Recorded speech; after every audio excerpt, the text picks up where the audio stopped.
order and get started. Welcome to Senate Utilities Committee. As always, anybody watching online can find the testimony in the brief by going to kansaslegislature.org. You go to the committees tab, you select standing committees, select the Senate, and then utilities, and then in the committee testimony, you click in the little box and it'll give you the date, and you click on the highlighted date and you can follow along with the PDF that we have on today's presentation. Before we get started, are there any bill introductions, either from the committee or from the room? Seeing none, we will move on to our informational brief today. Last year we decided, got all the stakeholders together from the various municipalities, the co-ops, the IOUs, to decide to agree to have an annual review of the electrical rates. And I realize there's a lot of different concerns from everybody on this, but I think it was a good idea. It kind of helps to keep the committee up to speed on what's going on, and just helps us, give us another piece of information to work with when trying to deal with the rate issues across the state and across the SPP. So I'm going to turn it over to Justin Grady, who's Chief of Revenue Requirements for KCC, and have our presentation. Thank you, Justin. Absolutely, thank you, and good afternoon, Chair Thompson, members of the committee. My name is Justin Grady. I'm Chief of Revenue Requirements, Cost of Service, and Finance at the KCC, and appreciate the opportunity to appear again before you this afternoon. Chair Thompson did a wonderful job of setting up the background for why I'm here today and the information that I'm going to present. Maybe takes 20-25 minutes or so to go through it, 30 tops, and then hope to have plenty of opportunity for questions, and look forward to that. So on slide 2, these are just a roadmap, high-level roadmap of what I plan to cover. First would be just an update of the electricity rate data for Kansas that I presented to the committee last year. This is just the update with the 2020 information. Because the stakeholder group agreed to use EIA data, 2020 is the most recent annual data that we have available. That annual data gets updated in October of every year, and so everything in the presentation comes out of from the EIA data.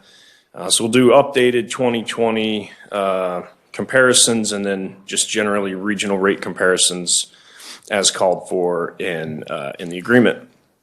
So on slide 3, this is essentially, I won't read this, but it's basically what the result was of the stakeholder group that was convened by Chair Thompson last year in response to Senate Bill 81. You can see the states there that we're looking at and where the data comes from, and really, the information that we're going to be presenting today. So on slide 4, we start to get into it, get into the data. So in 2020, as far as across Kansas generally, the all-in average electric rate across Kansas, and this is across all ownership types too, so investor-owned utility, municipal, cooperative, and all classes of customers, the average of all the averages was a 1.17% increase in electricity rates over 2019. And so you can see on that table there, I have that sorted by the 2020 all-in rate. As you can see where Kansas stands relative to the United States average or and the surrounding states. And then you can also see for each one of those states and the United States average, how they've changed over the last 5 years from 2016 to 2020. What we like to point out, and it's important to remember when you're looking at this information, is that this doesn't represent what any one customer in the state is paying for electricity, right? This is literally, if you dig into the data tables that create this data, it's all of the revenue reported by all ownership classes of utilities for electric utility sales divided by all kilowatt hour sales. So it's just it's a purely volumetric rate, and it allows the comparison between, state to state or state to nationally. And it's one view, but it's an overall view, overarching view. The other thing that's important to point out is that because the way this rate is calculated in this all-in average rate type calculation, the proportion of a state's industrial sales heavily influences where this number falls out on any one year. And I think that'll become clear as to why that's the case, but it's just primarily because industrial sales are the cheapest form of electricity that a utility can provide. Whether it's a cooperative or a municipal or an IOU, you'll see that the relationship stays pretty well the same. And so if you have a lot of industrial sales, you will end up in this overall average of averages looking a lot better. And then I guess the only other last cautionary point is, again, this doesn't represent any one individual utility in the state. It's the average of averages. And so we always caution to make sure that, if you're going to look at regional competitive data, it's probably best to look at it in terms of, industrial rates and compare those, commercial rates and compare those, residential rates and compare those. And we also think it's important to look at monthly bill data as well. And I think that'll be clear as to why we think that's important as we move through the presentation. But in any case, this is the number, the overall average electricity rate across all classes of customers and all ownership of customers, or of all utilities, all ownership classes of utilities. So on slide 5 then, we're looking at the average industrial rate for electricity sales in the state of Kansas. Again, still across all ownership types, IOU, cooperative, and municipal. And you can see that Kansas industrial rates did decline last year by 0.71%. There's a lot of interesting observations that you can make by comparing this sheet or the table, this table on this slide back to the overall average. But a couple that I've done the calculation of is just, for Kansas, the overall average industrial rate in Kansas is 29.7% lower than the average rate. And it's 43% lower than the average residential rate in the state.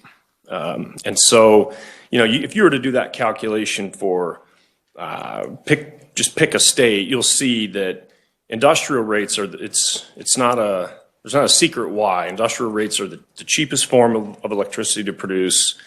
They have high usage per customer. They have high stable load factors. There's times that these customers actually own some of the equipment that's used to provide them service, and so it's a relatively inexpensive form of electricity to produce, and it really impacts your overall average weighted rate.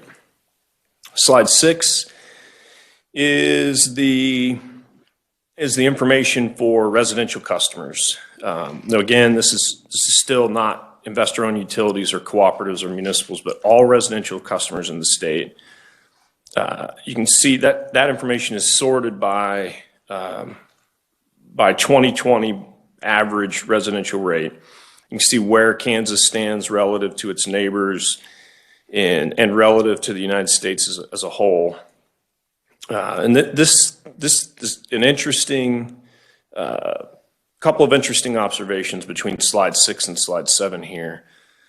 So remember that Kansas's rates for average residential electric consumer across the state increased by 1.08% in 2020. Okay. But if you flip to slide 7, this is essentially the same data. It all comes out of EIA, but instead now it's presented as average monthly bills for a residential customer. And in this case, I've sorted it by monthly bill, and you can see the rank there, from the first rank being the highest bill out of the states that were agreed to be compared, and number 11 being the lowest. And a couple of interesting observations here that you can arrive at by looking at these tables. So, for instance, in Texas, start there. In Texas has a rate. This is for residential customers, again, across all ownership utility types, IOU, cooperative, and municipalities. So Texas has a rate that's 8.87% lower than Kansas rates, but they have usage that's 28% higher, and as a result, their average monthly bills are 16% higher. And then on the other end of the extreme, you can look at Minnesota, for instance. You see Minnesota they have higher rates than Kansas, 2.4% higher. But they have lower usage than Kansas by 12%. And as a result, their bills are 10% lower than our bills in Kansas. And so, there's a lot of different individual observations you could do by looking at the charts, but what you come away with, or you should come away with, is the idea that you can have quite significant rates for residential customers in particular when it's calculated as an average rate, but what customers actually pay for electricity on a monthly basis might not be that different between one state and the next, and based on their usage. And part of that is the way that these rates are calculated by EIA. For residential customers, it's just the residential revenue that was produced by all utility types in the state of Kansas divided by how much usage all Kansas residential customers used. And so from one year to the next, you could have relatively stable revenue, but it's really cold or really warm winter, or really cold or really warm summer. And if the volumetric usage changes a lot, then your rate is going to change a lot, but bills aren't changing much. So it's in order to truly grasp that concept, it helps to look at this information over time, and you'll see those relationships pop out. But just one other quick comparison. So, we get compared to Oklahoma a lot. If you look at Oklahoma, so residential electric rates across all ownership types in Kansas, it's 27% higher rates than in Oklahoma. But Oklahoma uses 18% more energy on a monthly basis. And so the bills are just 4% less in Oklahoma than they are in Kansas, right? So if you're an average Kansas residential customer anywhere in this state, on average, you pay 4% more for electricity in your monthly bill than a customer that lives in Oklahoma. So anyway, a lot of interesting observations there, but just the other last quick view of this is, if you look at the very top line, so remember that average electricity rates in Kansas increased by 1.08% last year for residential customers, but electric bills only increased 0.23%, right? Quarter of 1%. The reason for that is because average usage declined by 0.9%. So, if just based on the way EIA does the calculation, if everybody paid exactly what they paid last year for electricity, but usage declined by 0.9, well, then the rate's going to go up by 0.9, right? So anyway, okay, flipping to slide 8. We're switching gears just a little here. And now this is Evergy residential monthly bill data, and just a reminder that everything we've looked at prior to this in the presentation has been statewide EIA data across all utility ownership types, and you know, nothing in anything we've talked about prior to this should be attributed to any one company in the state. But this is Evergy data, and so this is, again, you calculate this right out of the EIA reports, same reports. This is average residential customer monthly bill data from the last 10 years, from 2011 to 2020. And you'll see some different columns there, and that's just because Evergy is still separate operating entities and reporting entities in several different ways. So Evergy Kansas Metro, that's the KCPL system around the Kansas City metropolitan area. Evergy Kansas North in the center there, that's the old KPL or Westar North system. Evergy Kansas South is the old KG&E or Westar South system down around Wichita generally. And each of those three columns represents, from EIA's perspective, a separate utility. They're still separate legal entities that report all their financial data separately, et cetera. But on the far right column, I've combined the second and third columns to produce a combined Evergy Kansas Central. That's the one that's most reflective of reality today, because the utilities, for going on almost 10 years now, have had consolidated rates at the KCC. They don't have separate rates. If you live in Topeka and Wichita, you pay the same rate, but because your usage might be a little bit different, they get reported to EIA as a different rate. It's kind of a good reminder of the average EIA rate is not the rate that's stamped in the tariff book or that's in the board of directors of a cooperative or something. So anyway, so on the far right-hand column there, that's if Westar North and South, or the old KP&L and KGE were one utility for financial reporting purposes, this is how they would report the data. So, and then the bottom two lines there are just the compound average growth rate, compound annual growth rate of how bills have changed, residential monthly bills have changed over this period of time. And you can see that if you're a KCPL or an Evergy Kansas Metro customer, bills over this 10-year period of time have grown around 0.5% annually. On average during this period of time. And if you're a Evergy Kansas Central customer in Topeka or Wichita, then your monthly bill has grown at 1.27% on average over the last 10 years. So those numbers are certainly lower than inflation, but they are what they are. And then the very bottom line number is the 10-year growth. That's just a pure mathematical calculation of 2020 divided by 2011 minus 1. So no account for inflation or otherwise. So on slide 9, that's just a graphical representation. I provided this same graph to the committee last year. It's just a graphical representation of what's happened to Evergy customer bills, residential customer bills over this period of time. Certainly, deserves to be part of the conversation when we're evaluating how competitive our electricity rates are in Kansas. If you were to look at a rate data chart, residential rate data chart, it would look quite different than that.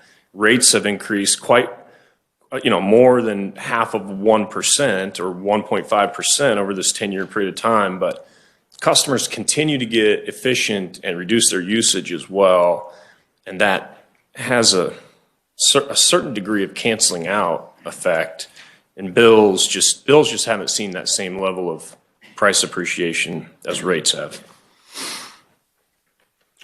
So on slide 10, this is the investor-owned utility rate competitive data or comparative data that we agreed to provide. There's the full list attached to my presentation, and you can see I've presented it by residential, commercial, and industrial.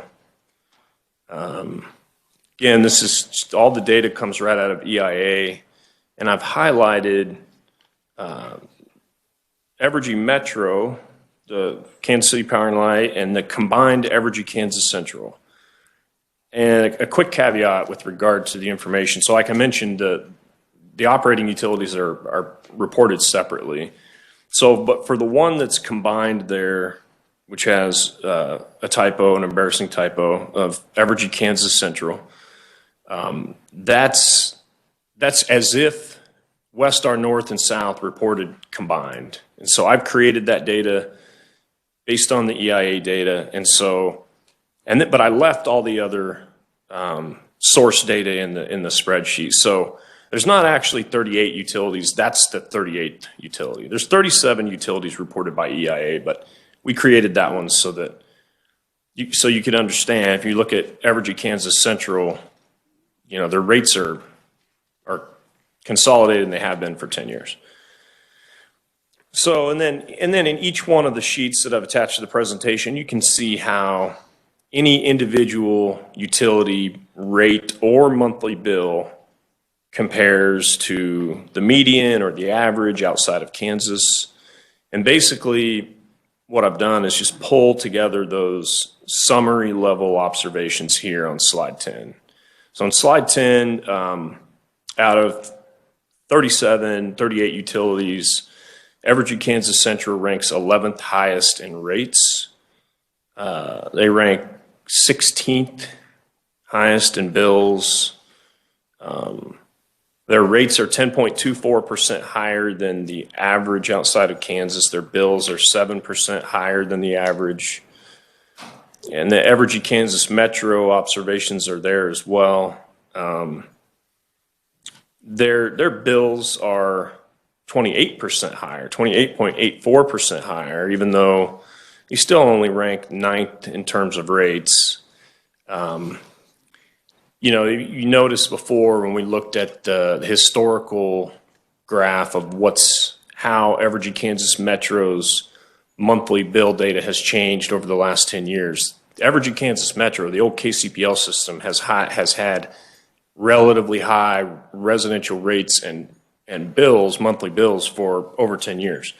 When we did our deep dive rate study in 2018, you know, there's a lot of information that goes into the historical explanation and reference for why that may be the case. But one thing that really jumps out is the fact that Evergy Kansas Metro is a highly residential customer focused utility.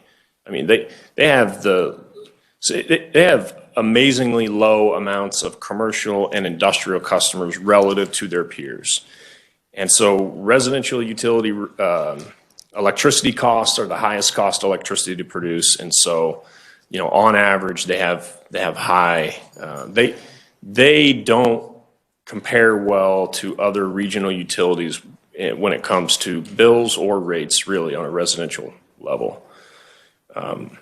And some of that comes through when you look at their industrial rates. You know, their industrial rates are 45% higher than the average outside of Kansas. And, you know, when you really dig into why that's the case, there's not any one answer, but one major standout answer is that they have very few industrial customers and industrial sales. And the more industrial sales you have and the more industrial customers you have, you tend to have lower rates. You tend to have lower residential rates. It's just, you know, there's more kilowatt hours of volumetric sales to spread out those fixed costs. It's the nature of the beast. So the commercial and industrial rates are listed there. That, again, those rankings, you know, for both Evergy Kansas Central or Evergy Kansas Metro come right out of the full list that's attached to the document.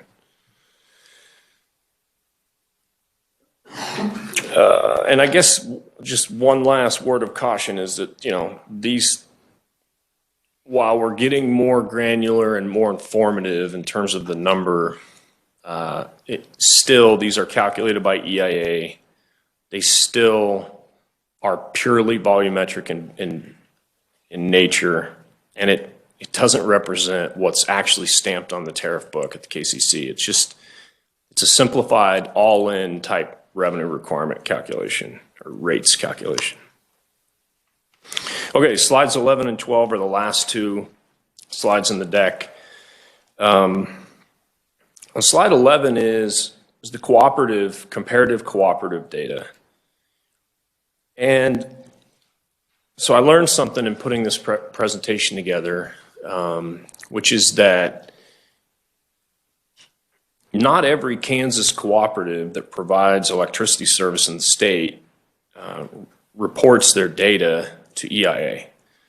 I didn't know that last year when we were participating in the stakeholder group to identify the reporting basis from where this data would come from.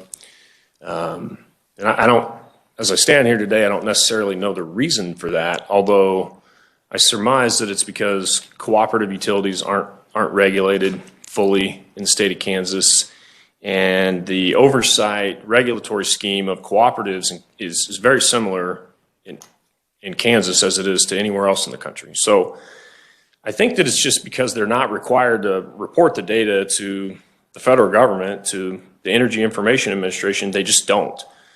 But, you know, there's 12 or 14 cooperatives or so that this data is inclusive of in Kansas. And I mean, I presented it just the way it's found in the EIA. I would presume that the other states in this list also have suffer from the same sort of reporting deficiencies as Kansas does, but, you know, full disclosure, I haven't verified that. So based on the data set that we have for the EIA, this is how things shake out. So this data is sorted by the residential average price. You can see where Kansas stacks up relative to its neighbors for cooperatives. You see it's also that same relationship that we talked about between residential, commercial, and industrial. You know, even though they're totally different types of utility ownership in that they're not for profit, they're owned by their customers, et cetera, they, you know, still have that same general relationship between residential, commercial, and industrial. Industrial sales are just a lot cheaper to provide. And then on slide 12, this is the same data but presented for municipals.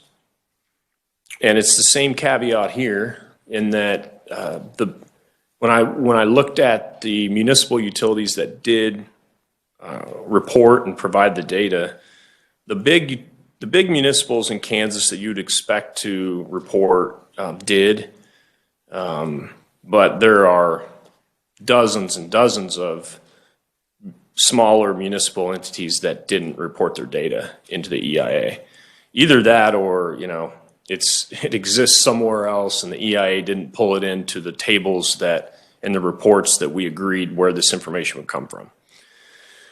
So if, you know, we're certainly open to alternative data sources or alternative views of getting and presenting this information in the future.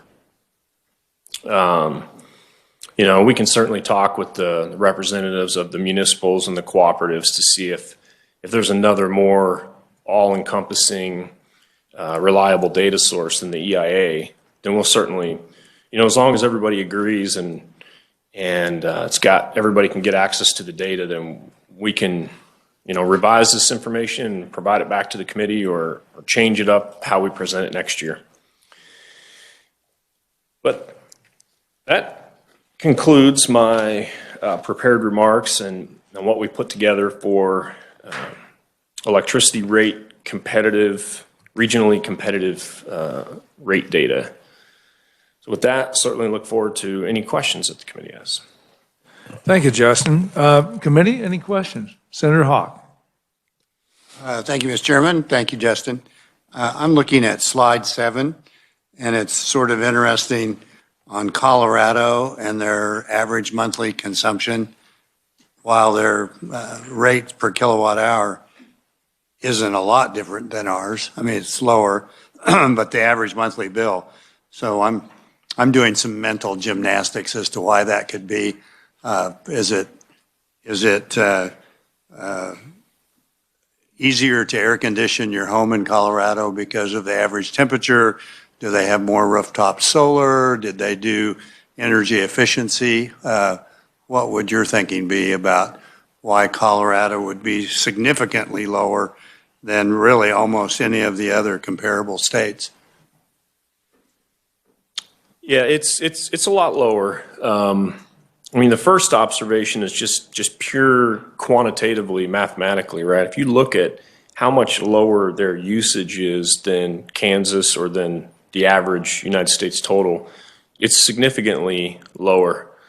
And so it's kind of like a multiplying effect. If your rates are just a little bit lower, in this case, it's like 4%, all right, 4% lower, but your usage is 20% lower, then your bills are going to be 25 or 30% lower, and that's what I see. I guess the other thing, of course, is that while there is electric load, heating load during the winter, for predominantly the vast majority of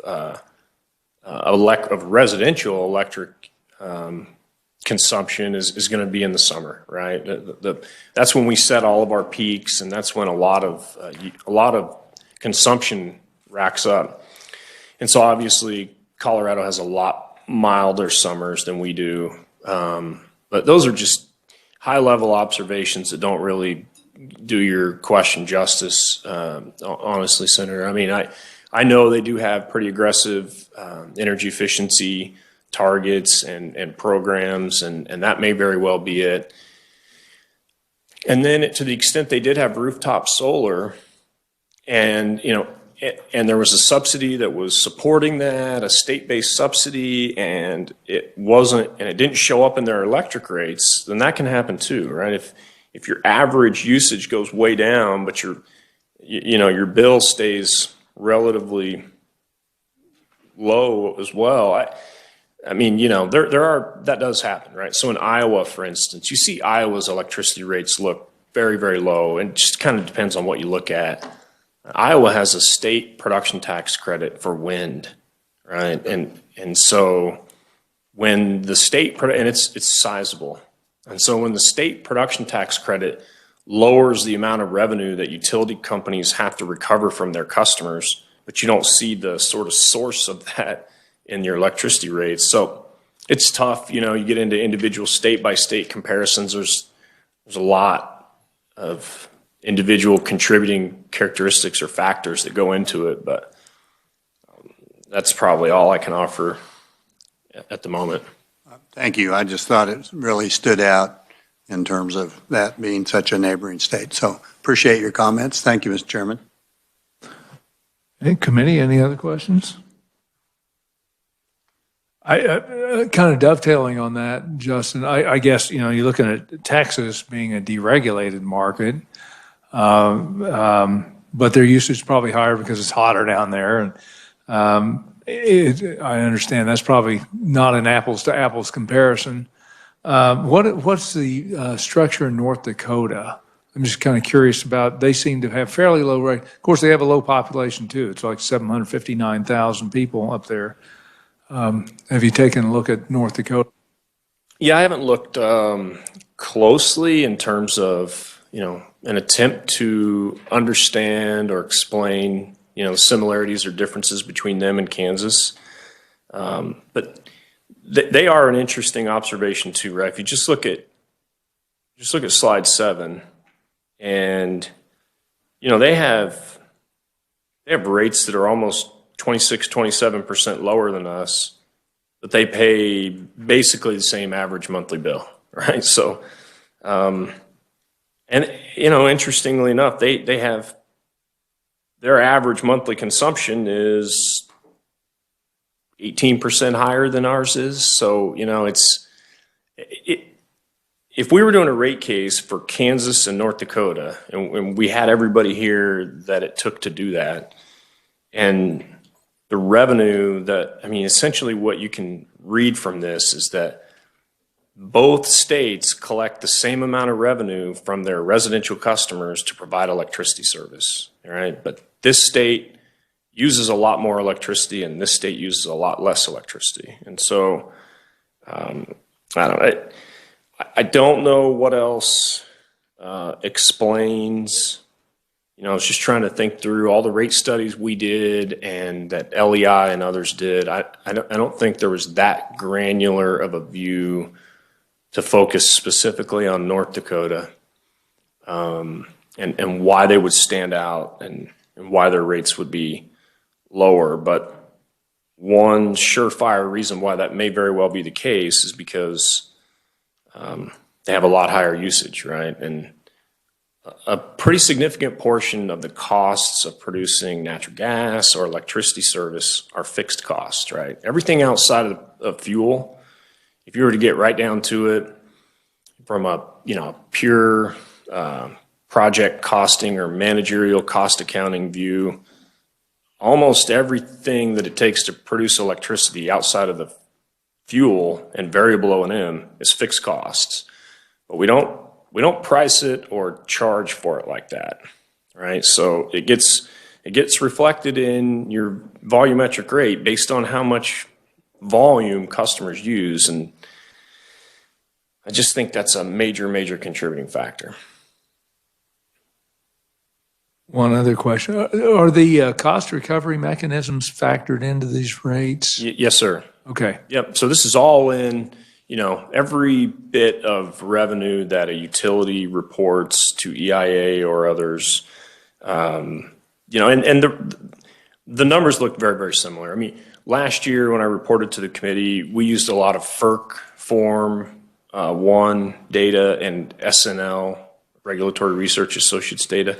If we were to pull the investor-owned utility data out of SNL or FERC and do these calculations, they'd be almost identical. So this is definitely all of the revenue that each one of these utilities takes in on a yearly basis, just divided by the amount of kilowatt hours of consumption of that customer class.